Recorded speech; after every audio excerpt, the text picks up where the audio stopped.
Welcome in, everybody, to my favorite time of the week when I get to make my voice sound like it has a future.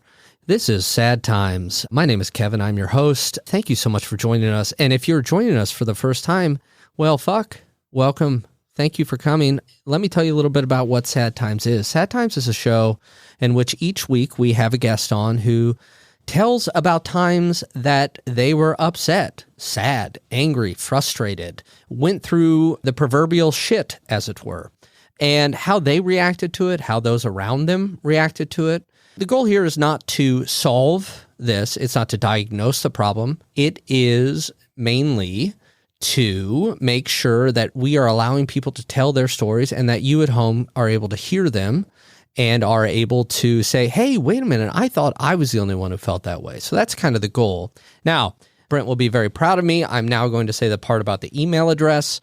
If you do want to be on the show, we would love to have you, and we can explain to you exactly how it works because these are pretty vulnerable conversations. You can email us at sadtimekc@gmail.com. That's K as in ketchup and C as in catsup. That's sadtimekc@gmail.com. And obviously, if you search, I don't even know what's obvious about this. If you search Sad Times on Facebook, we got ourselves a group. And in the next 6 to 8 years, I hope to maybe make an Instagram if I can bring myself to it. And that's a big if. So before we get started, we do, as always, have 2 sponsors. The first one is one that Brent found. Thank you, Brent. So let's go ahead with that one. The sponsor is the benevolent forces of the ruling classes that gave us Labor Day. And it says here, what? You want more? What, more than one day? What are you going to do on a second day? Have more picnics? Seriously? Jesus fuck. Keep on wanting and get back on that goddamn assembly line, goddammit. Jesus Christ, Brent. That goes with every other sponsor you found. But thank you, Brent. I love the money. I will say that. And the other sponsor is one I unfortunately found. And this sponsor is that guy next to me at the bar that one time who tried to justify wealth inequality by saying that rich people also had mental health problems. Well, there appears to be no ad copy here because, well, that's a bastardization of human suffering as well as a free pass to insane wealth while people with no money and mental health issues are apparently doing just fine. Okay, great. All right. And as you know, always you can use the code FAKE, F-A-K-E, when you go to support our sponsors. Please support our sponsors or Brent will kill me. All right, let's get to the show. We have a very special show today.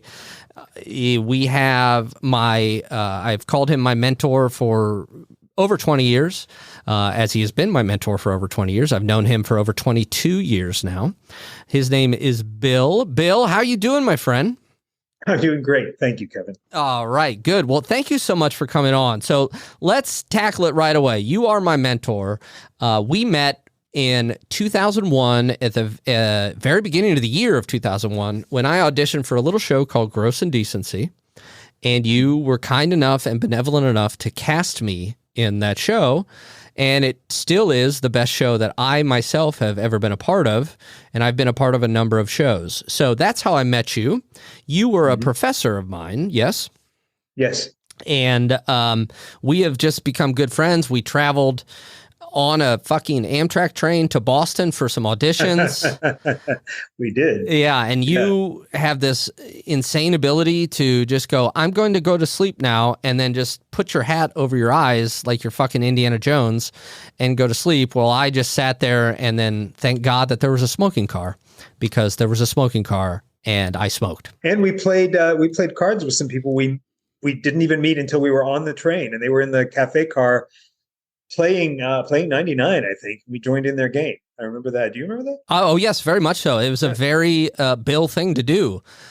Make friends and play cards, right? Card playing with strangers, yeah. Yes. 24 hours there, 24 hours back on the beautiful Amtrak. And because I was a college student and you have always been a thrifty person, we both sat just in regular coach seating. We didn't have like any sort of place to lay down. But again, Indiana Jones Bill here can just put his hat over his eyes and immediately be asleep, and I slept maybe 20 minutes. An old smoking car Crispin. Yeah, smoking car Crispin. That's what they used to call me back in college. No, they didn't, but they did know me by my cough. So there's that. Now, Bill, when I met you in 2001, how long had you been a professor of theater? I guess that was my fourth year at Southern Illinois University. And prior to that, I had done a 1-year replacement position at the University of California, Davis a few years prior. Okay. Yeah. And before I met you, I had seen you at Community Floss shows. Now, Community Floss is the improv group I was a part of, but I'd never spoken to you, and I didn't know who you were. And Brent wouldn't let me look him in the eye to ask him the question, so I just went on not knowing. So, Bill, you and I have been through a lot. We have done many shows together. We've done a show together about Johnny Appleseed. We've done Cabaret together. We'll have Thumb Fun for all the Johnny Appleseed fans out there. And at Johnny Appleseed, you were the music director. You were not the director. Right. So how old were you when you started playing music? I was probably about 5. My mom taught me a little bit of, just taught me some basic rudiments of piano. And I didn't get serious about it. I took piano lessons from right around then for years, continually. But I never got serious about it till I was probably, I think, a junior in high school. And I was accompanying for the chorus at the high school and so forth. And the director of the chorus told me about a piano competition for high school juniors and seniors that was happening in Ohio. And I wanted to be part of it. And then I knuckled down and started really practicing. And I got, it's a funny thing about practice. I got a lot better really fast once I committed to it. And that really, that took me in a whole new direction, really, where I was super serious about my music and not just theater. Yeah, and you, ever since I've known you, you've always had a piano. When a bunch of us would always come over, with sometimes locals, and we'd all play cards at your house, and you'd always have the piano when you lived with Nathan and everything. And but also you played piano. You got serious when you were a junior. You also had a real fascination with the Billboard Top 40 charts. Can you tell us a little bit about that? Right. So that started when I was 12. And actually the impetus for it was that I really liked I was an extremely good student, and I liked that. I liked being the first one to be able to answer questions, whenever something came up, whether or not I was called on, I knew the answer in my head. And one day in music class, the teacher had brought singles. I think she was trying to, appeal to the sort of pop sensibilities of the class instead of just singing Alouetta or something like that, right? So she started putting these singles on a little record player, and we had a contest to see who could be the first one to say what the song was. Well, I didn't pay any attention to. I didn't have older siblings. I didn't know anything about pop music. I mean, my dad liked Roger Miller. I knew some Roger Miller music, and I knew some of my dad's music from the 50s and early 60s. But I did not know what was going on in 70s music. And even though I was in no way actually humiliated by this experience, I felt in my mind like, I can't not know this. There can't be this area about which I know nothing. Mm-hmm. And so I started just paying attention, like if I could find a place that had the top 10 published or something, I always tried to know what those were. And I started listening to the radio. And then one day I heard this guy named Casey Kasem counting down the top 40. And I was like, this is it. This is what I've been looking for. And I became seriously committed to it. I mean, every week I wrote down everything. I wrote down the entire top 40 every week without fail. I suppose still to prove myself to my classmates at school, I would type out the list and I'd take it to school. Oh, wow. So people could see what they were if they wanted to know, And I remember it was on a couple different stations, and one of them started earlier than another. It was on Sunday mornings. So I would listen for an hour before we went to church, and then we would have to listen the 15-minute drive to church. We'd have it on in the car so I could write things down. And then when we came out of church, another radio station would be just past where the first one was when we went into church. So I could catch everything every Sunday. Yeah. So American Top 40 was really, really big thing to me. And it was my specialty. It became my specialty area of trivia. And sorry, how old were you when you started doing this? 12. 12. Okay. Sorry, I might have missed that. To be really Kevin Crispin about it, it was the last weekend of March in 1977. It's not funny, Brent. It's just accurate. Yes, so 2 months before Star Wars came out. How about that?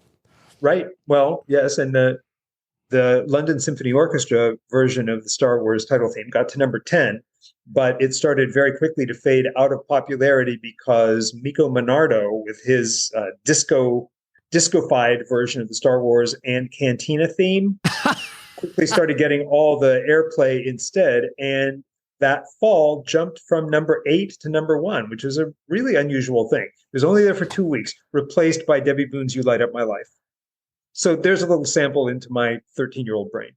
I love that. And just those little sections of history, right? Yes. That nowadays, sure, I believe there's still a Billboard Top 100, Hot 100, or Top 40. Yeah, they do it. They figure it completely differently now. And I could go on about what a travesty it is. But anyway, yes, it still exists.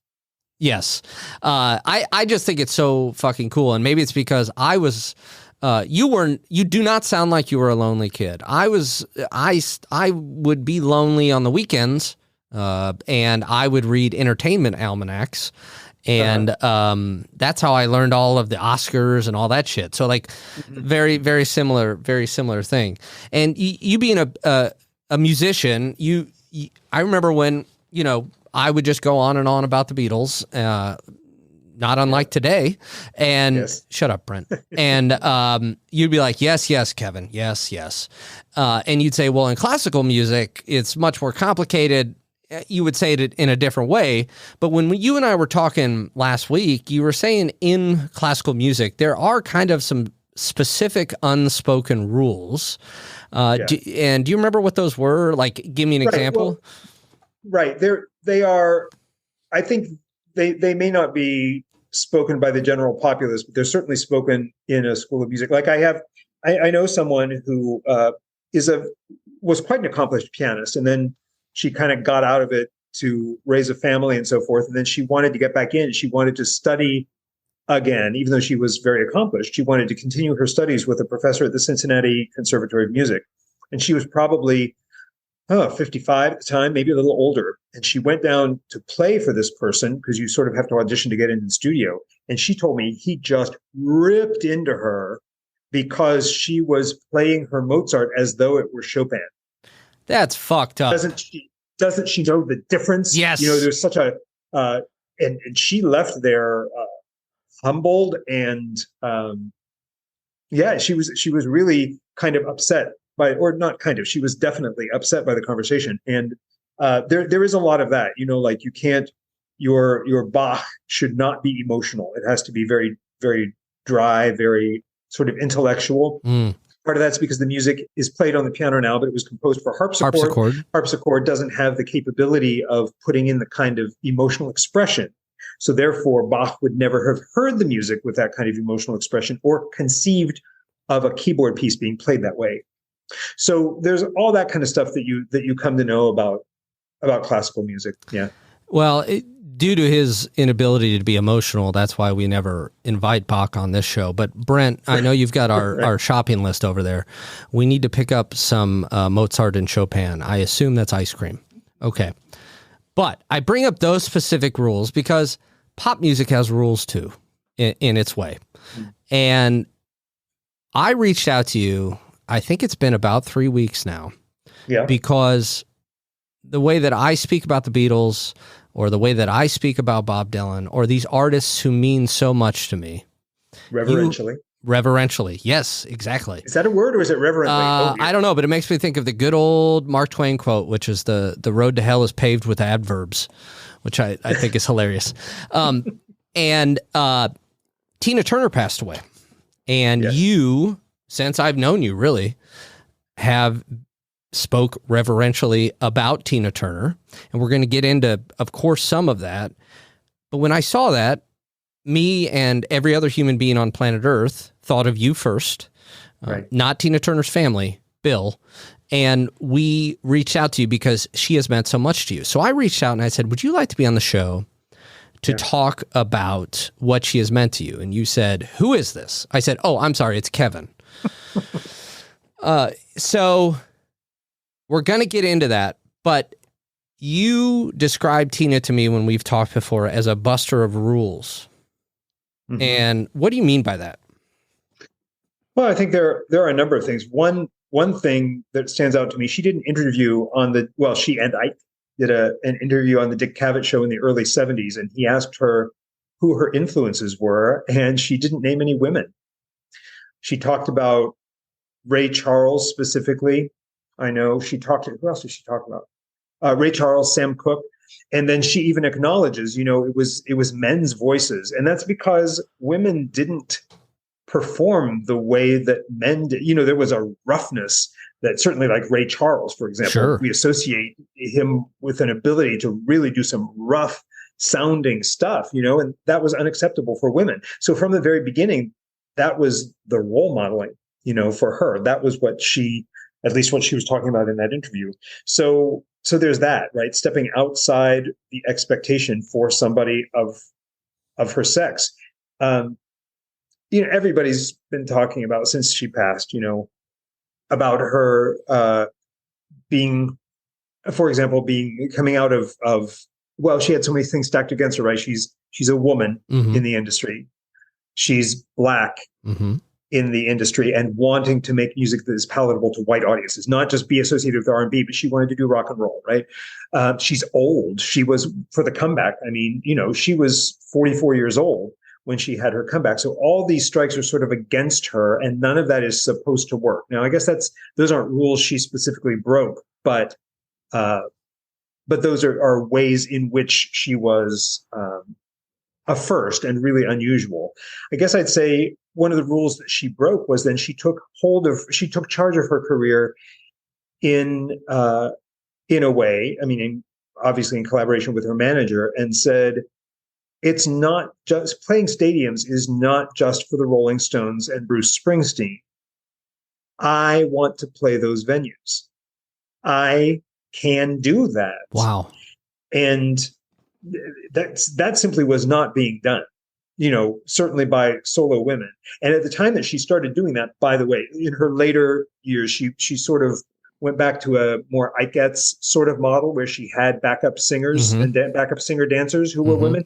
When I first saw her in 1985, and when she first started playing those stadiums, it was her and a sax player, a couple keyboardists, a bass player, and a pianist. And that was it. It was Tina and the band. And that was it. And so it was unheard of that she'd done something like that. So I guess that's what I really mean by being a rule buster in that way. Yeah, I did not know that about the stadiums. Brent, August 15th, 1965, the Beatles played the first ever stadium show. Is that right? Yeah, that's at Shea Stadium, Brent. Ow. Okay. Well, and you said you saw her first in 1985. When and how did you first come across her music? Right. Well, okay. So she had a single on American Top 40 in the spring, probably April of 1984. Let's Stay Together, which had been a big hit and her sort of comeback announcement in Europe. It didn't do well in the US. It got to like number 26, something like that. But I heard that, and I wrote it down dutifully, which I was still doing, even though that's 7 years after middle school. And so I was aware of her and aware that she existed. But then I went into a record store in probably early June of 1984. So a few weeks later. And back then we had record stores, and you went in and you... It's like walking into Spotify? Oh, well, yeah, I guess in a way. Yeah. But you like touched the record. You went through, you like riffled through what was in the section for a given artist and kind of looked at things and just walked around and saw, I don't know, it was a way of seeing what was happening musically. Another way of seeing. And so I walked into this record store And over the speaker system in the store, I heard something that absolutely arrested me. I mean, just bam, right then. And it was a song that I recognized because it was a disco band called Eruption, who in 1977 or 78, I'm not sure, had a minor hit single in the top 40 called I Can't Stand the Rain. Like I say, it was a disco arrangement of this. And so I knew the song from that. But all of a sudden, I'm hearing it in a completely different tempo with instead of like a sort of blithe disco singing of the lyrics, right? This was an emotionally committed, painful sounding, wrenching reading of these lyrics. When we were together, everything was so grand. Now that we've parted, there's one thing I can't stand. I can't stand the rain, right? And it was specifically that bridge section that I heard. And I had to know immediately. I did not recognize it as Tina Turner's voice because I only knew the one single, right? And so I went right to the front desk to the cashier and I said, "What is this?" And he said, "This is Tina Turner's new album." And I walked to the bin and picked it up. And the name of that record was Private Dancer? Private Dancer, right? And so that was it's rare. I mean, there are a handful of songs or bands that I think when I heard them for the first time, I remember when I first heard them because there was something about the sound that really attracted me and seemed just made something click in my head. But that voice at that moment, I had to have that album. And so that's that. Yeah, that's really the first encounter.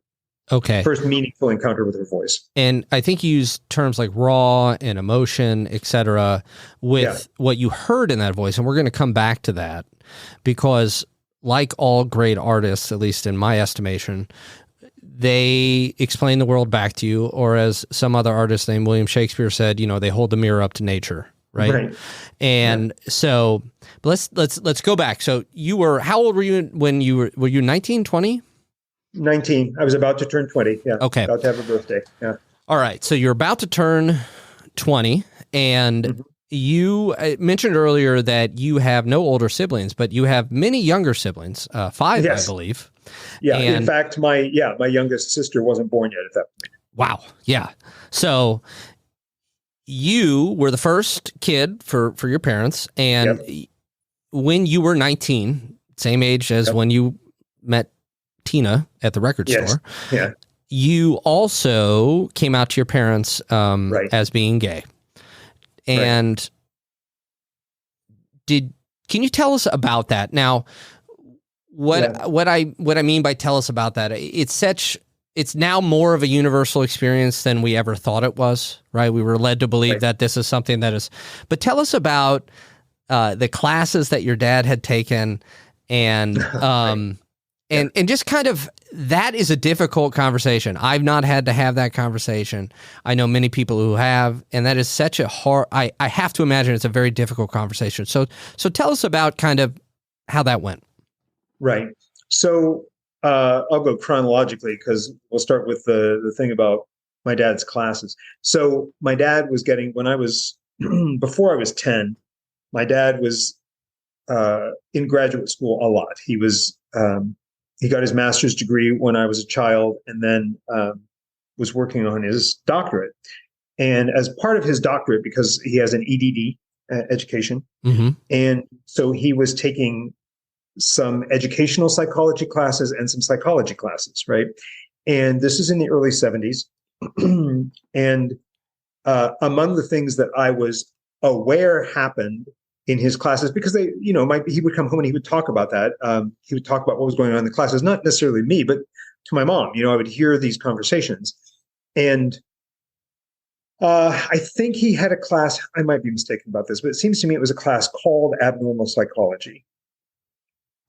And they had a guest speaker. They would bring in some guest speakers into the class. And one of the guests that they brought in was a homosexual. Wait, sorry. So they brought in a guest speaker to Abnormal Psychology. They brought in a homosexual? Right.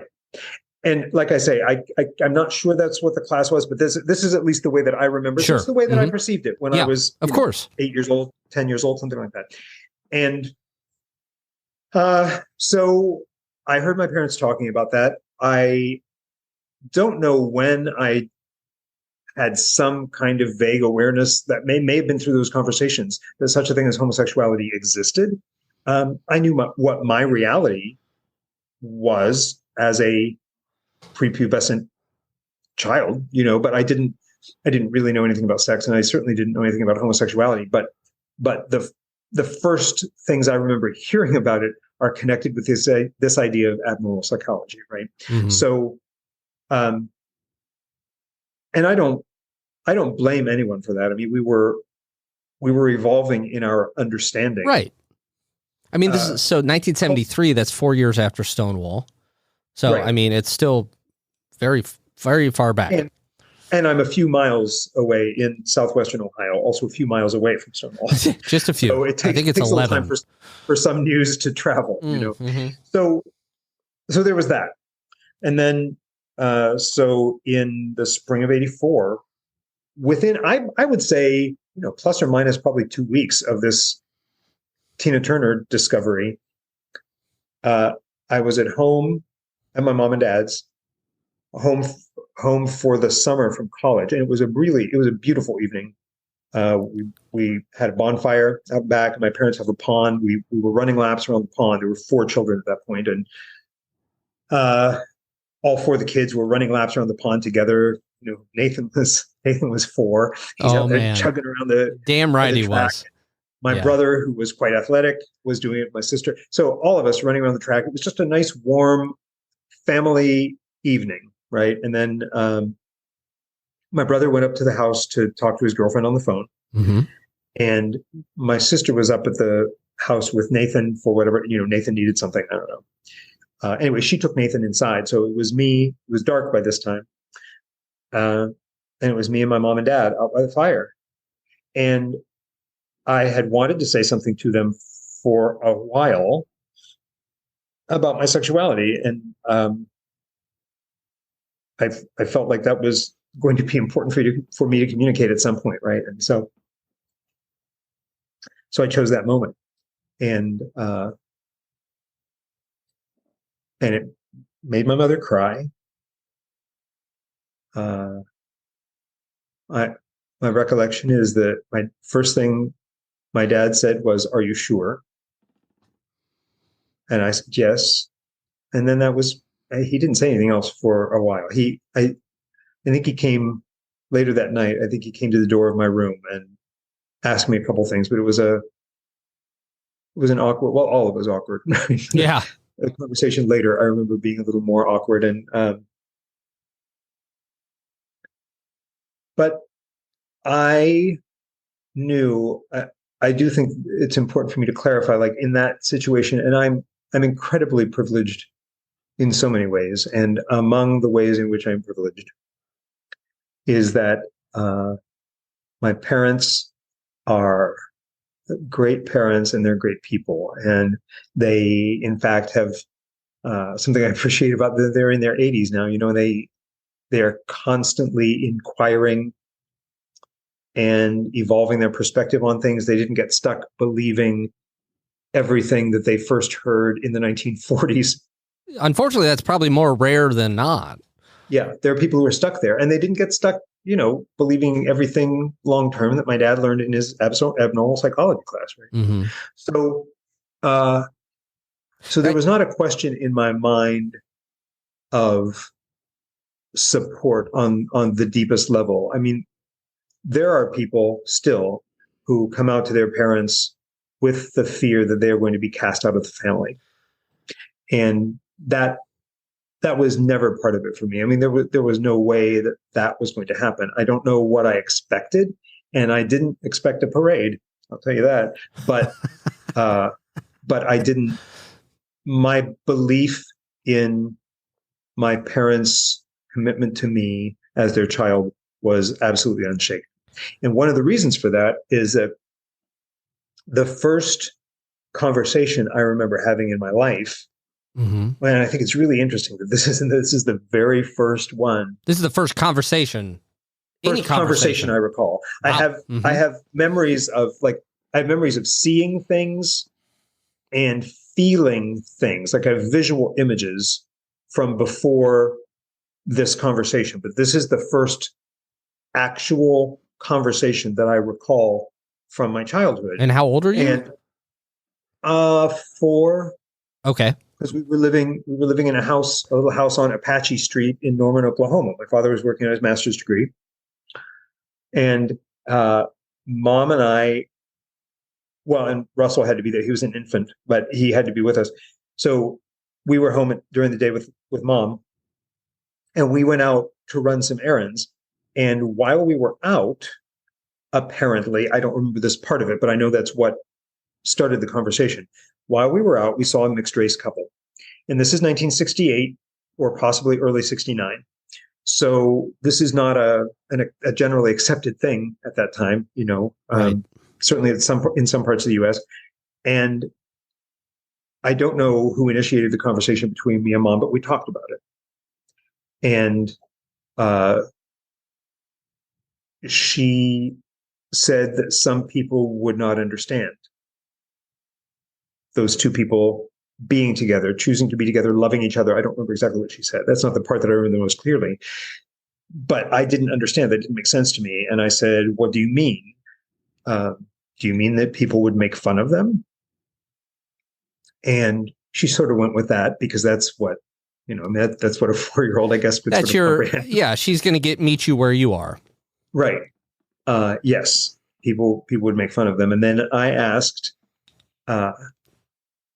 so, but what would happen if I grew up and I married a black girl? And Mom said, I would love her because you loved her, but I would worry about you. And I knew that what she meant was that she would worry because people would be unkind. Mm-hmm. So I hope you see the connection I'm making Sure. then to 1984, right? So I know that this is the sort of baseline with my folks.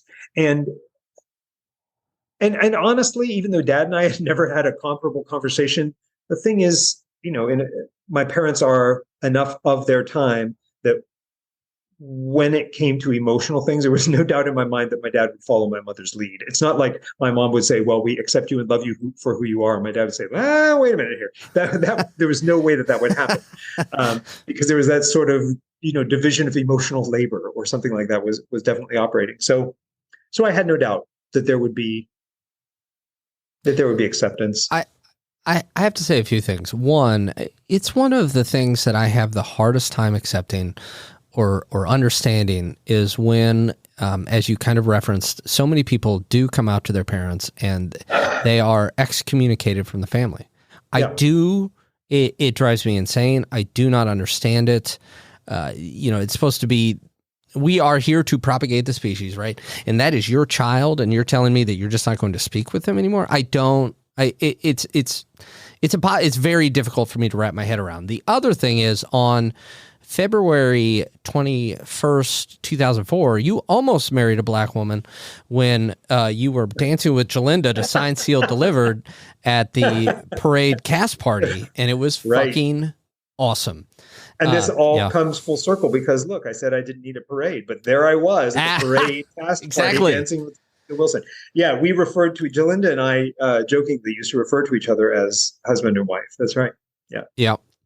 So I love Jalinda, and Jalinda does have an episode earlier in the Sad Times days. So everybody, please go check that out. It's a wonderful story. So you come out to your parents. They're loving. They're accepting. Sure, it's a little awkward because it's kind of an awkward conversation. And around this time, I believe you were dating your first boyfriend at that time? I had a boyfriend. Okay. Yeah. And which my parents did not know. Did not know that. Okay. Right. But it wasn't long after that you guys broke up. Do I have my timeline right? Yeah. Yeah. Basically, it's within a year. Yeah. Okay. So let's go back to Tina Turner. Yeah. Around the time that you came out, you found Tina Turner, and you said raw and emotion about her voice. Right. When you went through that breakup, and I know it was not, the most damning thing of your life. It was not the worst heartbreak, Right. any of that. Yep. Did you lean on music at that time? Absolutely. Yeah. Okay. I remember I had a single room at Indiana University at that time, and I had my stereo there. And what I remember, I mean, I had a number of albums there, probably all the albums I owned. I didn't own that many, but I remember Paul Young, Tina Turner, the original cast recording by Vita, for what that's worth. But I mean, there were definitely times when I sat in my room and played music. I mean, that's not that unusual, I guess. But so yeah, music was part of the whole process, right? Yeah. And I didn't. One advantage to the fact that I was there, I was far away from home, which was both a blessing and a curse, right? Because I really missed having the emotional support of my family while that was going on. But at the same time, I wasn't around anybody that I knew from my past, like the local people, the people I grew up with. I had new friends at Indiana University, and I wasn't closeted with them. Well, I was closeted with a lot of the people I knew well. I wasn't closeted, and I could actually tell them that I was upset because I'd been dumped by my boyfriend, and that was a plus. Yeah, I want to point something out here because I don't think a lot of people think of it realize this. You just said, okay, I have my friends, some I'm out to, some I'm not. The ones I was out to, I was able to say, I am hurt. I am going through this. I am whatever it was you were feeling at the time. Those you were not out to, you could not have that conversation. No. And it's one of the things that, yes, as you say, I think a lot of people don't really recognize this. The thing about being certainly when I was growing up, and I don't know as much about things now, right? But like when I was in that age bracket, being closeted also meant that you had to be not only secretive about your attractions or secretive about your dating life, but you had to be secretive about your heartbreak. Like so much of it had to be repressed and hidden, because what if somebody asks, well, what's the matter? Then what are you going to say about that? Because saying, I just got dumped, starts a conversation about things that I'm not willing to talk about. I don't think that anyone in my family was ever aware of that breakup at all.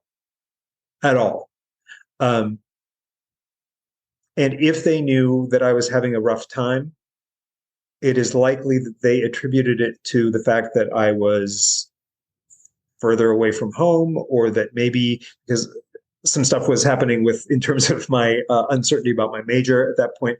I think there would have been perhaps other things that they would have thought, oh, well, this is probably what's going on. And I let them think that because I didn't want to. I mean, the thing is, again, then, and I think in many ways it's different for a lot of young people now, but I'm not having the experience, so I don't know. You didn't come out once. You came out and came out and came out and came out, and it was exhausting. Like everybody you encounter, it's this new thing of like, oh, well, you don't understand, but see, I'm gay, and you had to have such a level of trust before you would do that. I ran it by a couple friends. I had trial runs before I came out to my parents because I needed to just sort of try that out first with a couple of close friends, because the experience just kept on happening. It wasn't like one day I suddenly leapt out in front of everyone and said, here I am, and started waving a rainbow flag around, because that didn't even exist at that time, So that's another solid point, I think, that a lot of us don't think about. When I say us, I mean like people who grew up straight, that you have to come out multiple times. And maybe you're right. Maybe it is different now with social media. I don't know. But and the fact that you had to have a rehearsal to say, this is who I am. Right. Yeah, I broke the news to my best friend at college first, as I recall. That was not long before coming out to mom and dad at all, because, and if memory serves, I think he kind of helped encourage me to go in that direction. But yeah, so I came out to my parents the night that I talked about. And I'm not going to bore you with the details of the others, but then later I came out to my brother, and then later I came out to my sister, and then after that I came out to another brother, and then after that, a couple of years later, I came out to another brother. You know what I mean? It never stopped. I think exhausting. It sure sounds exhausting. And that continues into on some level, it continues into the present. You know, I still feel there are suddenly situations that I'm in where I think, this person hasn't picked up on this. I guess I need to come out to them. You know, I need to say something. When I taught for a year at the University of California, Davis, as I mentioned earlier, and one of the office, I guess, I don't know what her title was. She was in a secretarial role in the office, and she was always very friendly to me and so forth. And then she started talking to me about her niece. Well, like pretty aggressively talking about it. Like it kept escalating. She's like, "Oh, you need to get together sometime." And I didn't know what to do. I felt like I felt so trapped, you know, and I went on a sort of date with her niece. And you know, this young woman was clearly sort of nervous about this, probably in her early 20s, right? And she was done up, and she was behaving very properly and so forth. And the whole thing was such a sham. I felt bad for her because she felt awkward. I felt like she was there thinking that she was supposed to impress me. I was just sort of walking through it so I could get this woman in the office to stop harping on it, because I wasn't out. And at that time I was in my 30s. So you weren't out to like the faculty at Davis is what you're saying? No. Okay. No. Okay. I wouldn't say I was out professionally. I mean, there were people here and there who knew, but I wasn't out professionally until I was in my late 30s. Yeah. Wow. And I mean, I think it might not have been that hard for people to figure out, and yet people continually didn't figure it out. Like, I look at me, my profile, who I was. I'm not the most masculine guy, right? You had the cast record to Evita, right? Yeah, let's be real. And yet somehow people kept misunderstanding, and then you know, you want to make friends, and make friends with somebody, and you're hanging out with them, and all of a sudden you realize, like, oh, okay. So at some point I have to tell this male friend of mine that I'm gay. And I don't want, there's that whole conversation is so fraught then, right? Because it's like, okay, so then is he going to, so we've been hanging out a lot, just the two of us doing stuff together. We have dinner sometimes. And now one evening I'm thinking of somebody in particular. I don't know if you'd want his name mentioned, but somebody that you also know, that you're acquainted with at least. And, you know, we were out having maybe a snack or something, a drink after rehearsal at the Mississippi Flyway. Oh, yeah. And I was thinking, okay, so I need to say something. But, you know, what if all of a sudden there's like this wall, this curtain that descends between the two of us, because suddenly he's like, oh, is that why we're hanging out? Because you're attracted to me? Do you play that through in your head where you're like, I have to let this person know that, but I must follow it up very quickly with, I don't find you attractive. Like, is it? Well, that's, yeah, you know what? That's awkward too, because of course you don't really want to say that. Right. Of course. I guess. But I think I don't remember really saying that ever. I guess I relied on the nature of our friendship to help that not be a problem. But it sure, I mean, I remember some of those times, like the time I'm thinking about it, the Flyway, you know, I remember physically trembling when I was thinking, I need to have this conversation. This has to happen. Oh, it's just, I'm sorry that you had to go through that. And I'm sorry for anyone who has to go through something that does make their body, you know, physically tremble like that, especially when you're with somebody who's your friend. Yes. Yeah. And again, not to say that that person was going to pass judgment on you, but you were worried. Tell me if I'm wrong. You go ahead. Yeah, I definitely was. And what I hear, I was reading an article. I can't. I have no citation for this. Not long ago, I was reading something that was talking about how difficult it is for young men to make friends. Like this is a sort of an epidemic thing in the US that people feel so unconnected and it's difficult for them to make friends. And one of the things they were speculating about in the article, and maybe not speculate, maybe even having some foundation for, was men men have a hard time approaching other men and asking if they want to be friends because there is this sort of gay panic thing going on, right? Where it's like, so I work with this guy. I don't have anything to do. I know he doesn't have anything to do because he's single. So I could ask him out for a drink. But then what's he going to think is going on? Mm-hmm. So I have to go up to him and be like, yo, bro. So I was thinking, right? Do you have to play that role? You want to go watch the football? Say, hey, I'm not gay. This isn't that. If you were naked in front of me, I'd turn the other way. Want to go have a drink? Like that seems like an unnecessarily awkward way to ask them to try to start a friendship.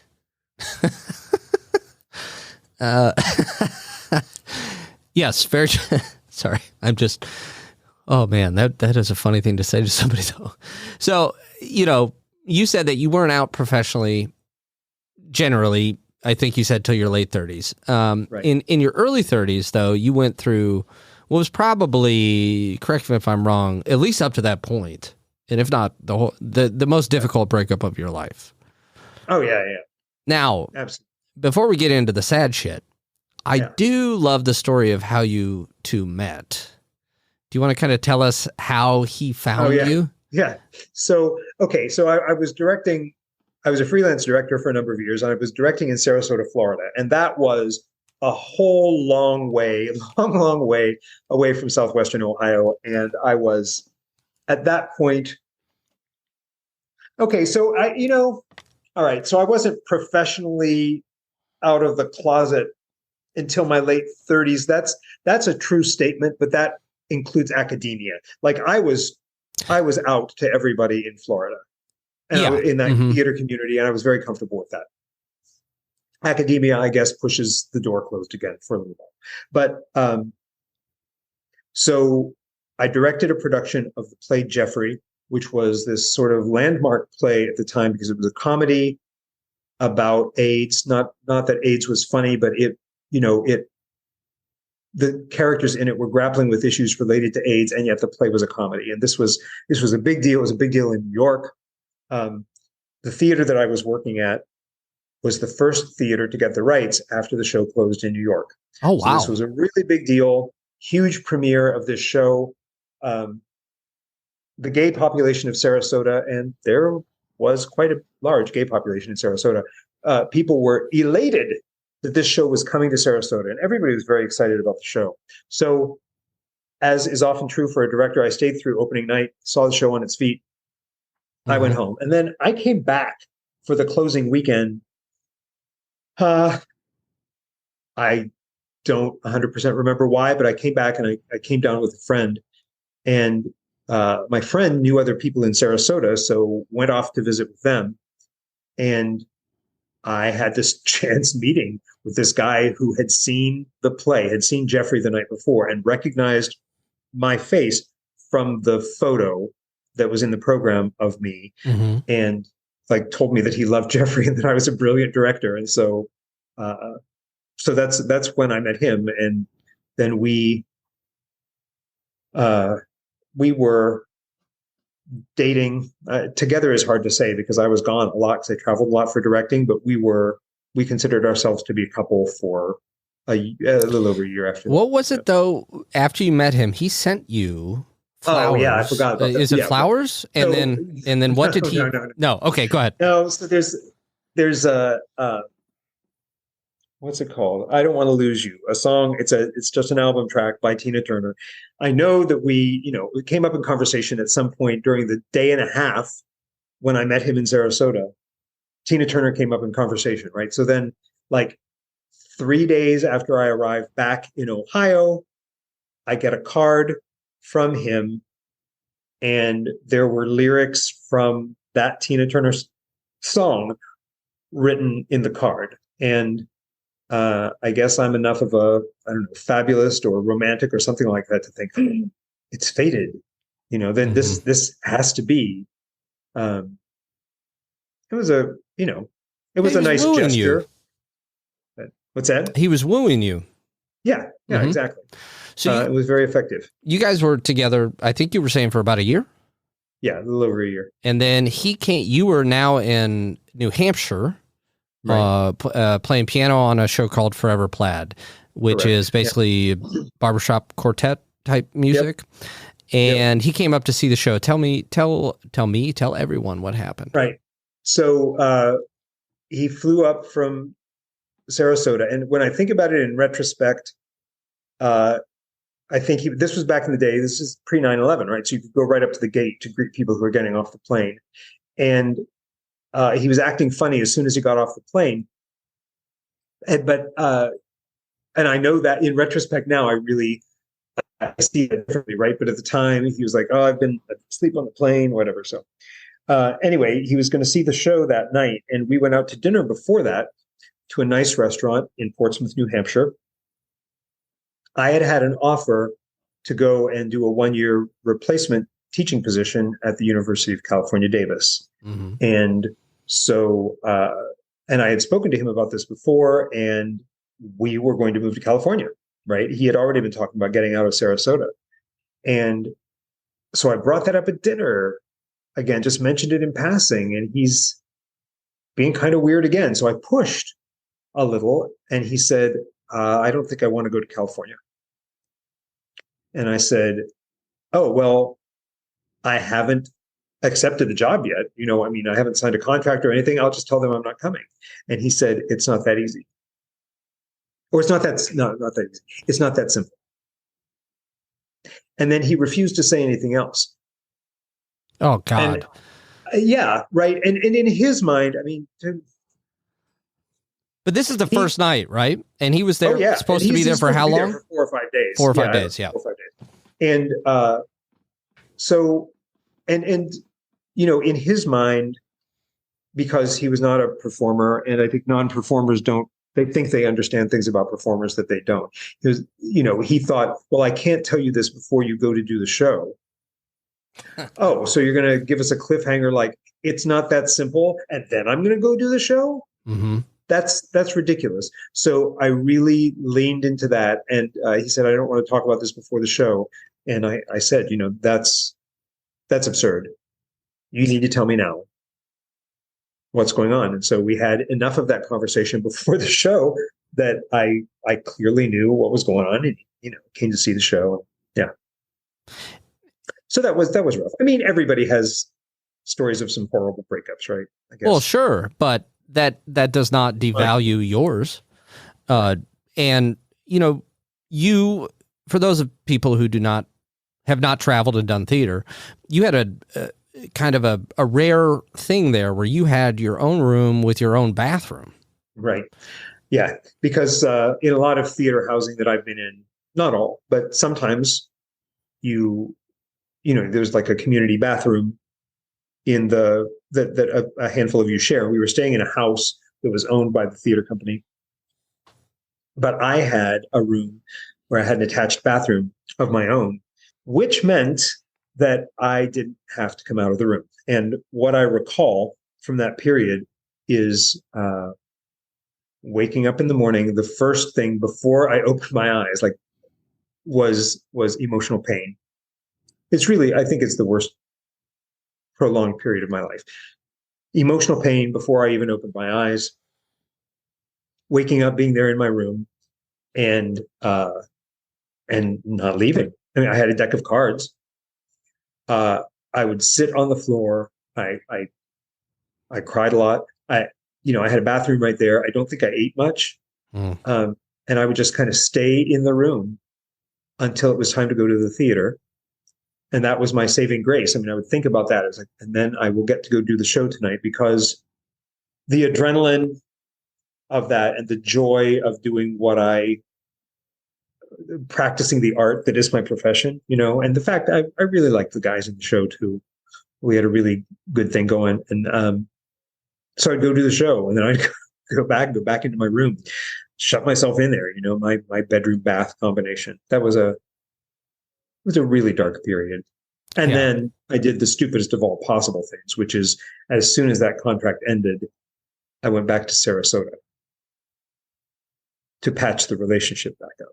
And we're happy to say, 28 years later, still going strong. No. No, I'm just kidding. I don't know where that Brent, put that champagne away. So yeah, I went down there, and then that was just ridiculous. Like as soon as I got there, I thought this is stupid. Well, and I'll tell you something else. And I feel awkward talking about this, but it helps me. As a theater person, everything helps us have insight into other people's lives, right? And that's helpful when you're trying to understand a character. No matter the art, right? Right. Yeah. So I don't remember when this revelation came to me, but it was later that I realized that when I was in Sarasota, I was stalking him. Oh. Because when you think about stalking, I don't know, me personally, I have a certain image in my mind of what that looks like, and it's not what I was doing. But I guess it's low level stalking, and it wasn't like I was calling and leaving threatening messages on the phone or something. I wasn't going full blown Fatal Attraction. But you guys didn't eat rabbit? No. Okay. No. So I remember every night when I left the theater, because I had a theater job there at the dinner theater, and when I left the theater, on my way to where I was staying, well, it wasn't on my way, it was a few blocks out of my way, I would drive by the apartment building where he lived, and I would look up to his apartment to see if the light was on. But soft, what light through yonder window breaks? Yes, exactly.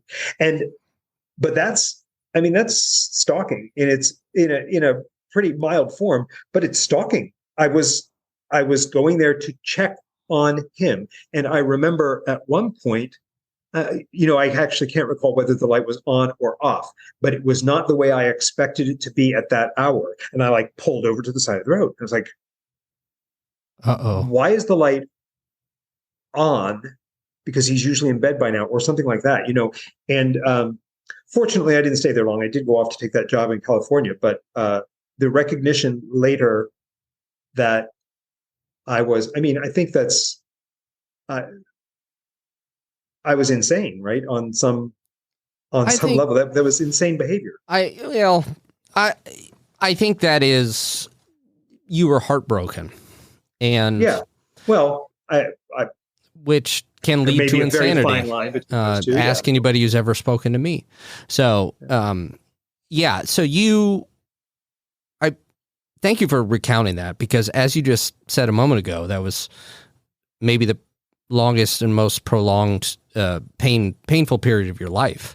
Yeah, for sure. And, years later, when I was in school, when Brent was in school at the prestigious university in Southern Illinois, which we will not name, you every Valentine's Day would wear a Tina Turner shirt that right. it might have just said, "What's love?" say on the back, or did it say the whole phrase on the back? On the front, there was a picture of her. No, the reason it was so perfect is there's a very angry looking picture of her on the front, and on the back it said just "What's love?" And then I think it maybe says Tour 97 or something like that. But yeah, What's Love got to do with it was too much. I liked What's Love, and I would wear it, yes. On Valentine's every Valentine's Day.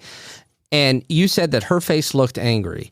And you, being somebody who went through that pain, I've never known you to be somebody who really comes forward with your anger or your hurt. Right. And could you look to that? So, yeah. Go ahead. I think, and way back at the beginning of the conversation, I said it was about the voice. It was about Tina Turner's voice, right. Because I have heard legitimate sort of critiques, I guess, where people say, she doesn't choose great material, or I don't like all the material, or whatever. I get that. She doesn't write, with a couple of exceptions, she doesn't write her own stuff. Didn't. But The thing is about that voice that I think I realized, there is so much pent up rage and so much pain and anguish in that voice, or the potential for it, right? And so those are things that, as you've said, I don't really do. I don't do them well. I'm not always comfortable expressing that rage or that pain for a variety of reasons. It served me pretty well. I mean, people think of me in one respect, right? People think of me as a patient, generally as a patient, even-tempered, kind person. But at the same time, I think it comes at a cost. And I think that's a lot of what drew me to that voice, is that it was expressing what I wasn't capable of expressing myself. It was a way to sort of vicariously experience that and hear that. That was, if I could process my rage by releasing that voice into the world, I would do it. Yeah. And so, again, what do we go to art for? We go to art for many reasons, but one of them is to express how we maybe are not able to express ourselves. Right. And you wore that shirt every Valentine's Day, and you were very proudly, you weren't like weird about it, but you were proudly single. You were just like, I don't have a partner. I think because people would ask, because undergraduate students, they kind of think they own you, and well, that's not always true. I think because I was open about some things with my students and candid with them, then they think they really own you, and they can ask you anything. Actually, I don't mean to interrupt your thought, but can I tell a Kevin Crispin anecdote? Oh God, please! I don't know that you know this to this moment. Oh boy, I had surgery in the spring of 2003. It was my last semester at SIU, and I was going to be out for maybe 2 weeks from classes. I had scheduled the surgery. Maybe I was only out for a week, and then I came back, but was only there for classes or something. I don't remember. Anyway, people really wanted to know what surgery I was having, and I would not tell anyone.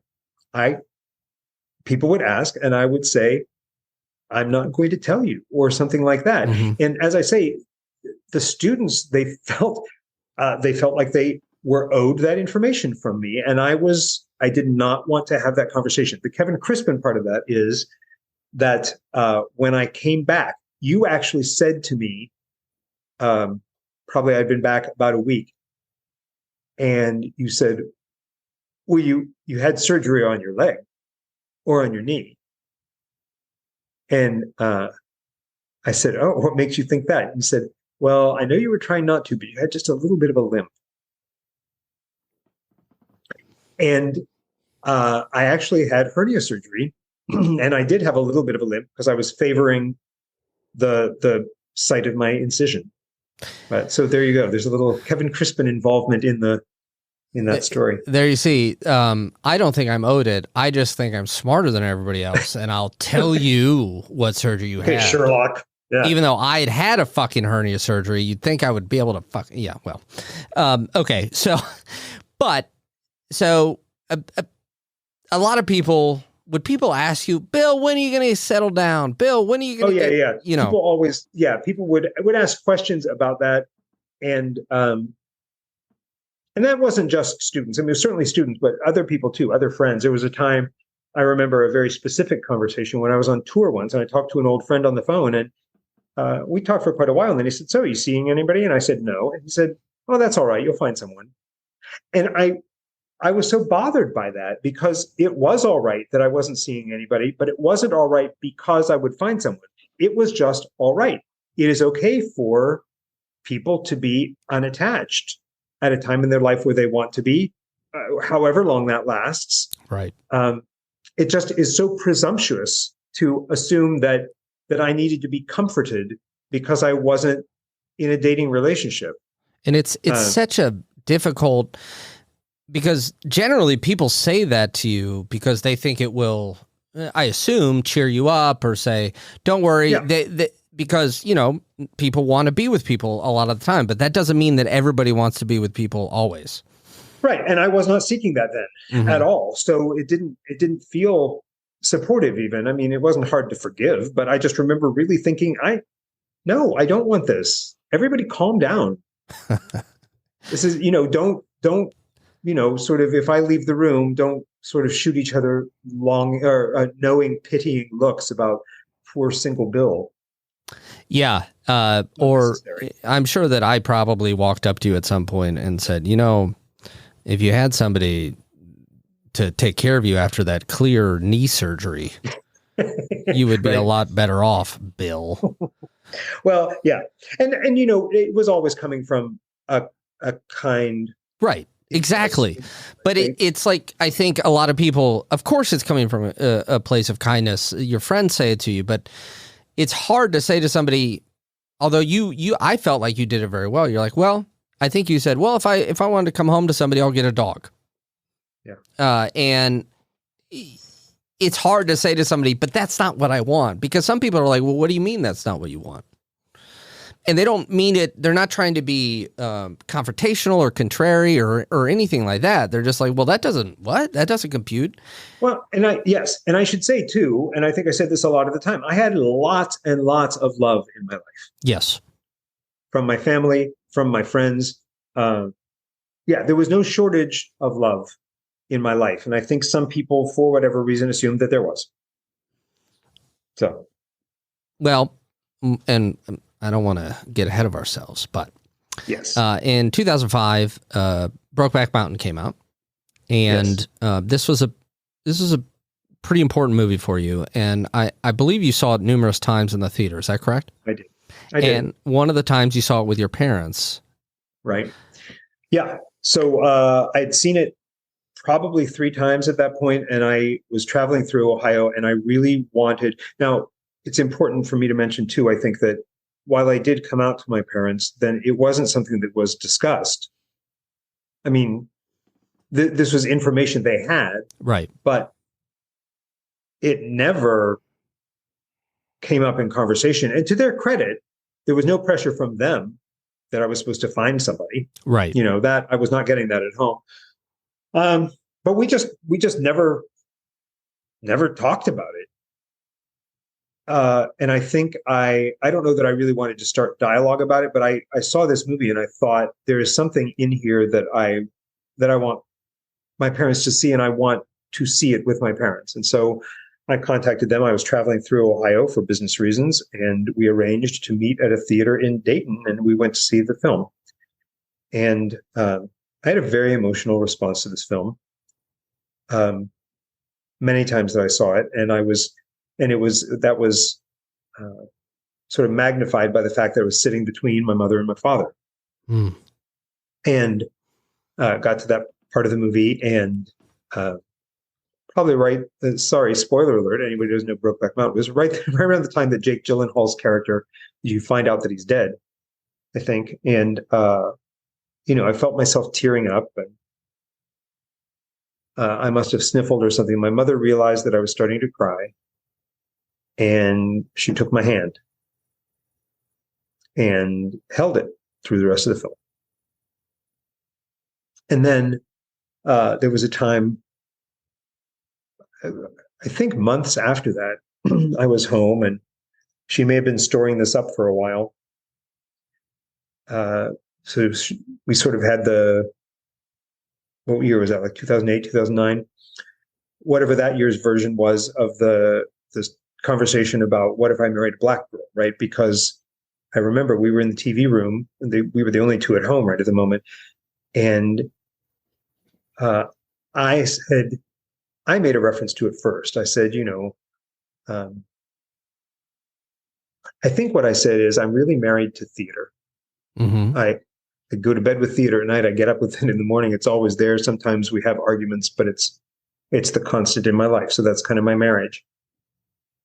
And then I said, but sometimes it's hard knowing that my shirt is not hanging in anybody's closet, which is a reference to the end of Brokeback Mountain. And Mom reiterated that old point. She said, you do know that if there ever was someone, we would love them.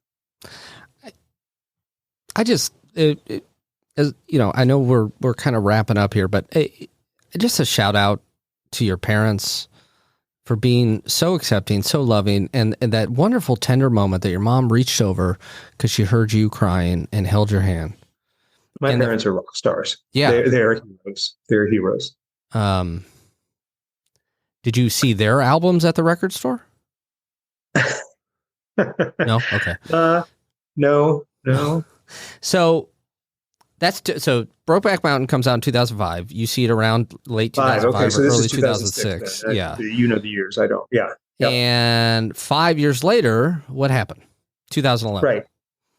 So I was on sabbatical for a year, and I came back to my university job. And the university was, as universities have been for the last decade plus, in some financial, experiencing some financial hardship. And so I had another colleague who was going on sabbatical for the entire year after I came back, and the university wouldn't fund a replacement for that colleague. So I was going to wind up doing her job and my job both. So it was already, really something to, quite an ambitious thing to dive into. My brother's marriage broke up.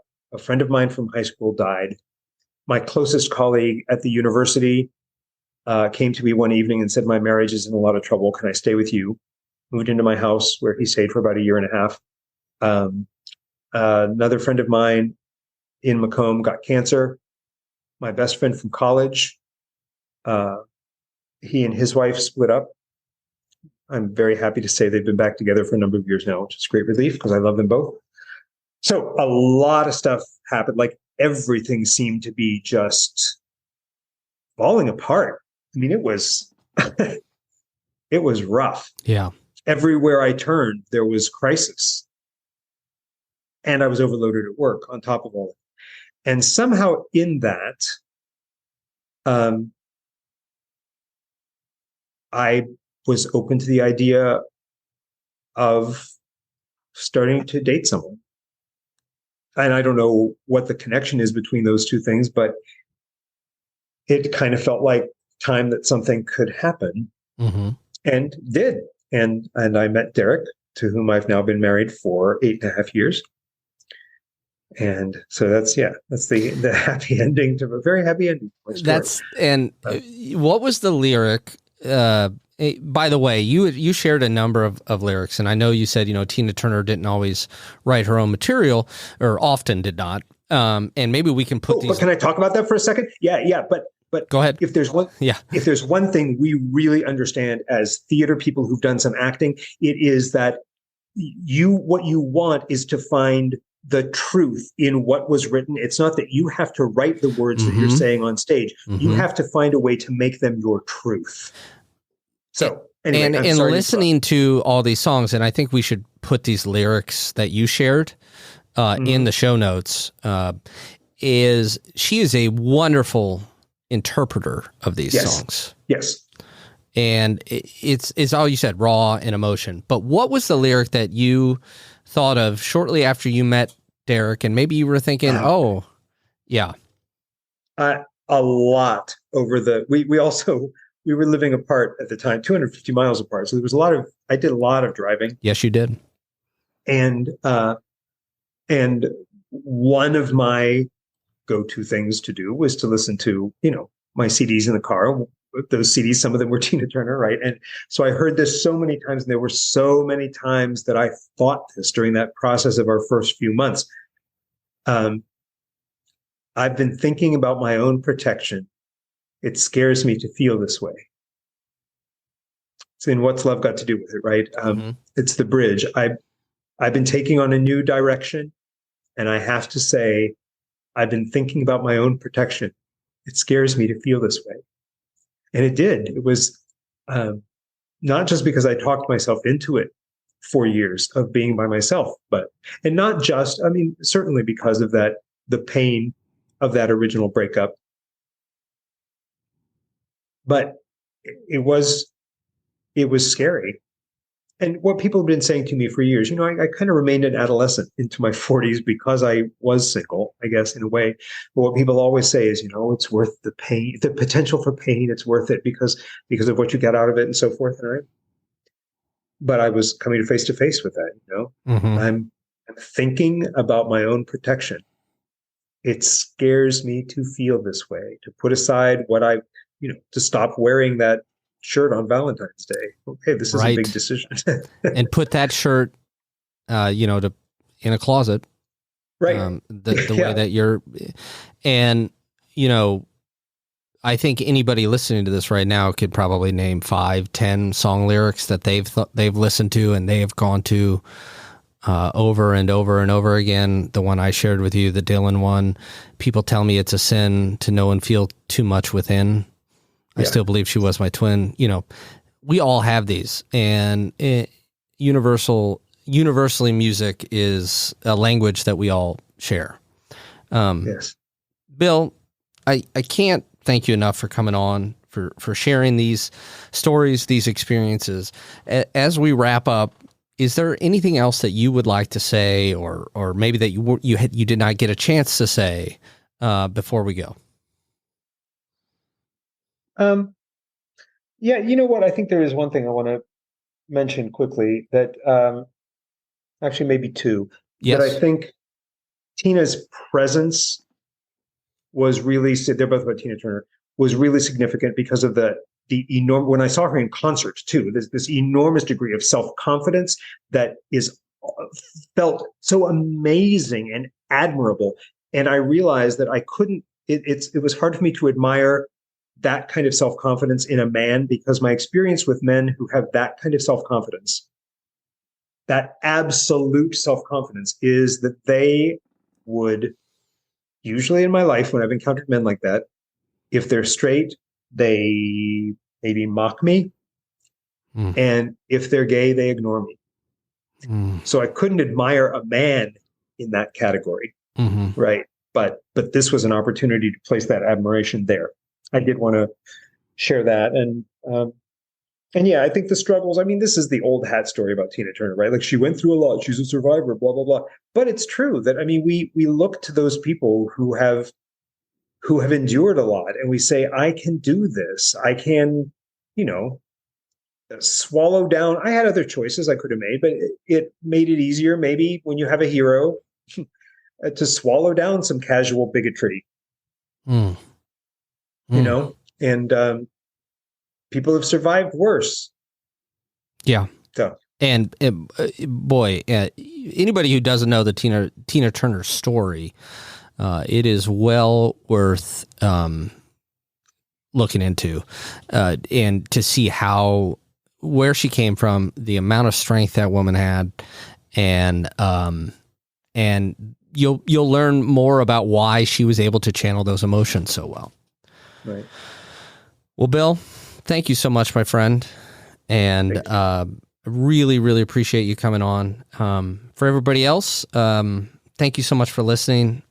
If you do like the show, please tell your friends. If you don't like the show, please tell your friends that they should choose for themselves if they like the show. And we would like for them to download all of the episodes and listen to them. And then they can make a very informed decision. Thank you so much for listening, everyone. Again, if you are interested in coming on, please email sadtimekc@gmail.com. And I'll end the way I end, or try to end most episodes, which is a reminder that there's always room for kindness and grace, and especially when you are dealing with yourself. I forget it every day, and it's just a good thing to remember that there's always room for kindness and grace, and we'll see you next time on Sad Times.